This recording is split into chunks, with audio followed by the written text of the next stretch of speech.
You're not falling apart. You're just caught in that moment where everything feels slightly wrong and your brain starts whispering that you're already behind. Here's what happens when you don't interrupt this pattern. The pressure in your chest doesn't stay at low. It builds, slowly, steadily, until your body is bracing before you even looked at your inbox. Your thoughts start moving faster than your breath. You're not thinking anymore, you're reacting. And the instinct that kicks in, push through it, fix everything, outrun it, that instinct actually makes it worse. Because you're not solving the problem, you're just adding fuel to a fire that already has enough. You get through the day, but you don't really land anywhere. You stay suspended in that low-grade alarm, waiting for the next thing to go wrong. And the next morning, you wake up already bracing. I know this pattern, because I've lived it inside. I'm an analytical CPA. I deal on what works, not what sounds good. I've spent years studying why smart, driven people stay stuck in the exact same loop.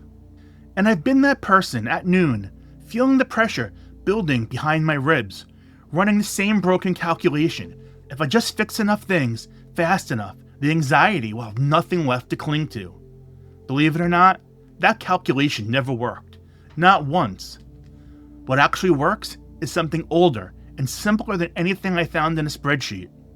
A couple of months ago, I had one of those mornings where everything felt slightly off kilter. Nothing dramatic, just a slow accumulation of small frictions. An email that landed wrong, then a meeting that moved, a task that swallowed 40 minutes instead of 10. So by noon, I could feel that familiar pressure behind my ribs. Not a full spiral, just the early signs of one, the kind when your brain starts whispering, "You're behind, you're messing this up, you're not gonna catch up." My first instinct was the same instinct most anxious people have: make the feeling go away. Push through it, fix everything, outrun it. But that day, I remembered something I'd written in my notes months earlier. You don't need calm, you just need a foothold. So instead of trying to solve the anxiety, I stood up, I walked to the kitchen, I put my hands on the counter, cool, solid, unmoving, and took 3 slow breaths. Not heroic breaths, not mystical breaths, just 3 human breaths. And here's the honest thing, nothing magical happened. My anxiety didn't evaporate, my inbox didn't apologize, my to-do list didn't shrink, but something did shift. The pressure in my chest loosened by maybe 5%. My thoughts, which had been spinning like a wheel on ice, caught just enough traction to stop skidding. In a tiny bit of traction, I could suddenly see one clear next step. Not the whole plan, not the perfect solution, just the next sane step. I sent 1 email. I fixed 1 small mistake. I rescheduled 1 meeting. That was enough to break the spiral. Later, when I thought about it, I realized this is exactly what the Cú Chulainn cooling ritual teaches. In Celtic mythology, Cú Chulainn was a warrior known for his battle frenzy.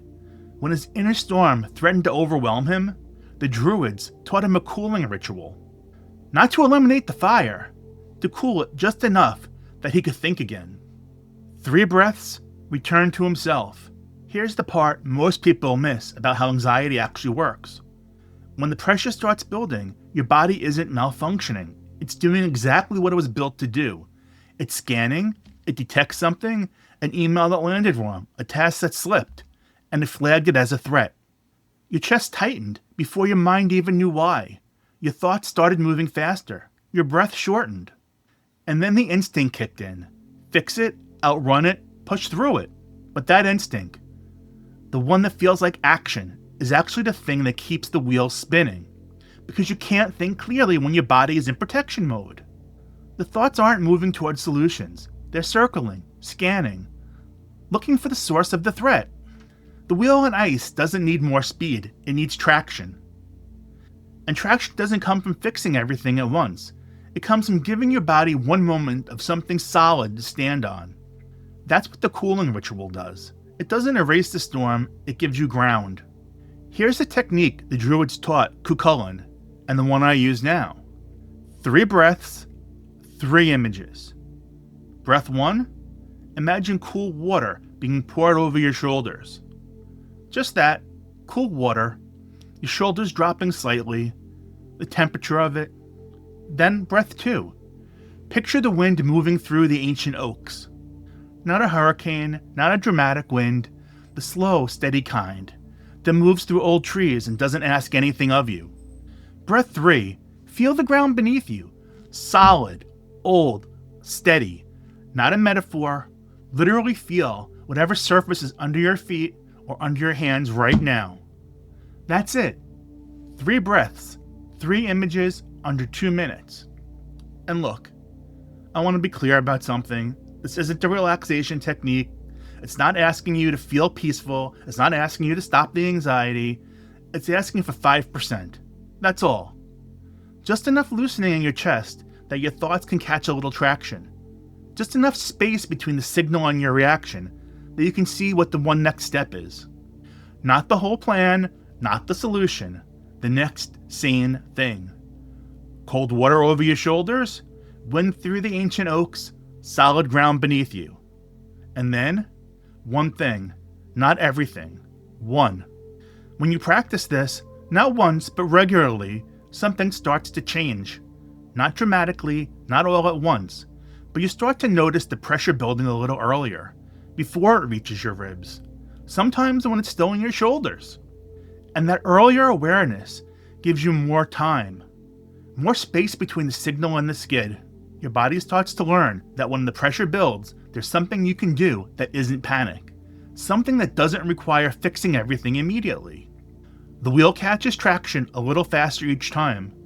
Your thoughts don't stop spiraling forever, but they spiral for less time, and you start landing in that one clear next step place more reliably. Here's what that actually looks like in a real day. You see the email that lands wrong. You feel the chest tightening. Instead of immediately calculating everything you need to fix, you put your hands on something solid. You take 3 breaths, you come back to yourself. And then you send 1 email. Fix 1 thing. Reschedule 1 meeting. The day doesn't become easy, it becomes navigable. Anxiety is a signal, not a sentence. When you use the ritual, you're not fighting the signal. You're creating enough space to hear what it's trying to tell you without letting it make your decisions. You're listening without obeying. And that 5% shift, that small loosening in your chest, that's where the story changes.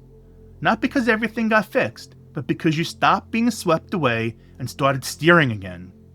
So the next time anxiety starts building, don't try to make it disappear. Just give yourself a foothold.